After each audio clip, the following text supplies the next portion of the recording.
السلام علیکم۔ اس سے پچھلے لیکچر میں ہم نے ابن خلدون کے بارے میں پڑھا تھا، ان کا آدھا حصہ ہم نے پڑھا تھا کہ ان کے تعلیمی نظریات کون کون سے ہیں، تعلیمی تصورات کیا ہیں، تعلیم کے مقاصد نے کیا بیان کیے تھے، اور اس کے علاوہ نصاب تعلیم ابن خلدون کے بارے میں کیا تھا۔ آج ان کا لیکچر کا باقی حصہ پڑھنے جا رہے ہیں۔ اس میں آج ان کے پڑھیں گے انہوں نے طریقہ تدریس کون سے بیان کیے ہیں کہ وہ تعلیم کے لیے کن طریقہ تدریس پر زور دیتے ہیں۔ سب سے پہلے ابن خلدون جس بات پر زیادہ زور دیتے ہیں وہ ہے تدریس میں طلباء کی صورت کو پیش نظر رکھا جائے، کہ جو طلباء ہیں ان کی ذہن، ان کی ضروریات کا خیال رکھا جائے۔ کوئی بھی چیز جو اختیار کی جائے وہ مشکل نہ بلکہ آسان چیز اختیار کی جائے تاکہ بچوں کو سمجھ آ جائے۔ اس کے لیے وہ نفسیاتی طریقے اختیار کرنے پر زیادہ زور دیتے ہیں، جن میں وہ کہتے ہیں کہ معلوم سے نامعلوم کی طرف کا طریقہ اختیار کیا جائے، یعنی کہ بچوں کو پہلے وہ چیز پڑھائی جائے جو انہیں معلوم ہے، اس کے بعد نامعلوم کی طرف لے کر جایا جائے تاکہ جو بچوں کو جو چیزیں معلوم ہے وہ اس کو جلدی سیکھ لے گا، اس کے بعد جو چیزیں اسے نامعلوم ہے وہ اس کو بتائی جائے۔ اس طرح نفسیات کا دوسرا طریقہ آسان سے مشکل کی طرف، اس طریقے وہ زور دیتے ہیں کہ پہلے بچوں کو جو چیز آسان ہے وہ بتائی جائے، اس کے بعد جو چیزیں مشکل ہیں وہ ان کو بتائی جائیں تاکہ ان کا سیکھنا آسان ہو، ان کو بات اچھی طرح سمجھ آ جائے۔ اور اس کے علاوہ تدریس میں بہتری کے لیے جو طریقے تجویز کرتے ہیں وہ نئے ہیں، اچھوتے ہیں، اس سے پہلے یہ استعمال نہیں ہوئے، ان کے افادت مسلمہ ہیں۔ مثلا تدریج کا اصول، وہ تدریج کے اصول کے قائل ہیں۔ وہ کہتے ہیں تدریس کو ہمیشہ مؤثر بنانے کے لیے 3 ادوار میں تقسیم کرنے کو قائل ہیں۔ وہ کہتے ہیں پہلے دور میں علم رفتہ رفتہ اور تھوڑا تھوڑا ذہن نشین کرایا جائے، اس کے بعد باپ کے جو بنیادی اصول ہیں وہ طلباء کو ذہن نشین کرایا جائیں، جبکہ دوسرے دور میں وہ کہتے ہیں کہ کچھ اونچی سطح کے مسائل ذہن پہ لائے جائیں کہ تھوڑے مشکل جو ہیں، پہلے آسان چیز پڑھا دی گئی پہلے دور میں، پھر تھوڑی سی مشکل چیز پڑھائی جائے، جبکہ تیسرے دور میں کہتے ہیں کہ علم اور فن کی تدریس تو ابتدا سے کی جائے، شروع سے جو پڑھایا تھا وہ بتایا جائے، لیکن اس میں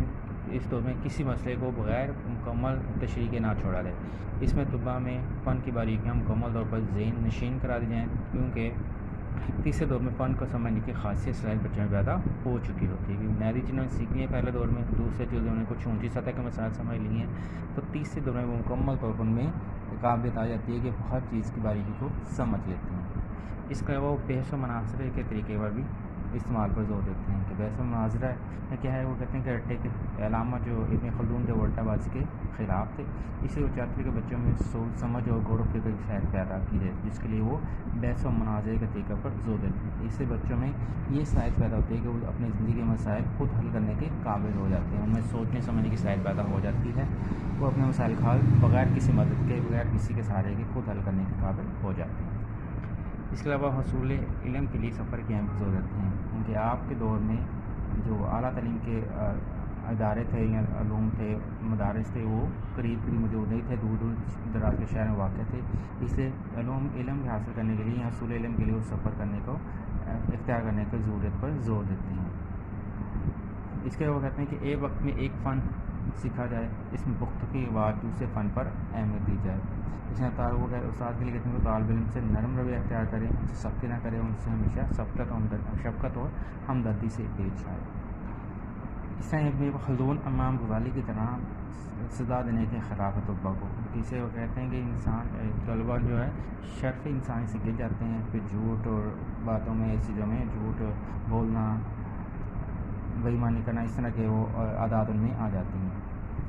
اس طرح جیسے ہم نے پہلے پڑھا رٹا بازی کے خلاف تھے، ٹھیک ہے نا، بات کو سمجھنے میں اس طرح پڑھایا جائے کہ بچوں کو بات سمجھ آئے، سادہ اور عام خان زبان میں کی جائے، بچے کی ذہنی سطح کے مطابق ہو، جس سے وہ رٹا بازی نہ کرے بلکہ اس کو سمجھ لے اور سیکھ لے۔ اگلا جو پوائنٹ وہ ہے ان کا ہے کہ استاد اور شاگرد کے تعلقات کے بارے میں وہ کہتے ہیں، جیسے ہم نے پچھلے لیکچر میں پڑھا تھا کہ انہوں نے کتاب لکھی تھی مقدمہ ابن خلدون، جس کا موضوع کیا ہے، تعلیم المتعلم تھا، ان کی تعلیم اور سیکھنے پر زور دیا تھا۔ اس میں انہوں نے شاگردوں پر سختی کو سخت مضر یا نقصان دہ قرار دیا ہے۔ اس سے کہتے ہیں کہ استاد کی سزا سے شاگرد کے شرف انسانی گر جاتا ہے، وہ جھوٹ بولتا ہے اور سزا سے بچنے کے لیے چالاکی، جھوٹ، مکاری اور یاری سے کام لینا شروع کرتا ہے۔ اس لیے وہ اساتذہ کہتے ہیں کہ وہ نصیحت کرتے ہیں کہ شاگرد میں شفقت اور محبت سے پیش آئیں، افہام و تفہیم کی فضا قائم کریں، آزادی رہائی کا موقع دیں، بچے جو کہنا چاہتے ہیں ان کی بات سنی جائے۔ اس سلسلے میں جیسا ہم نے پہلے پڑھا تھا کہ وہ بحث و مناظرے، بحث و مباحثے کی اہمیت پر زور دیتے ہیں، وہ طلباء کی متوازن اجتماع کے غرض سے جبر و تشدد کی سخت ممانعت کرتے ہیں۔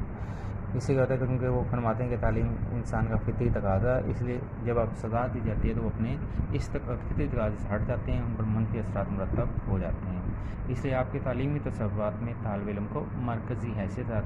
حاصل ہے، اور اس کے لیے وہ تعلیم و تدریس کے لیے تمام نفسیاتی طریقے اختیار کرنے پر زور دیتے ہیں۔ تو آج اپنے مسلم مفکرین تعلیم میں ابن خلدون کا جو ہمارا باقی حصہ تھا وہ آج ہم نے پڑھا، جس میں ہم ان کے طریقہ تدریس کے بارے میں پڑھا، جس میں وہ بیان کرتے تدریج کا اصول انہوں نے بیان کیا تھا، بحث و مناظرے کا طریقہ کہا تھا، پھر ہم نے اصول علم کے لیے سفر کی اہمیت پڑھی، اور آخر میں ہم نے استاد و شاگرد کے تعلقات کے بارے میں پڑھا۔ یہ آج ہمارا لیکچر ابن خلدون کا مکمل ہو گیا ہے۔ امید آپ کو سمجھ آیا ہوگا۔ السلام علیکم۔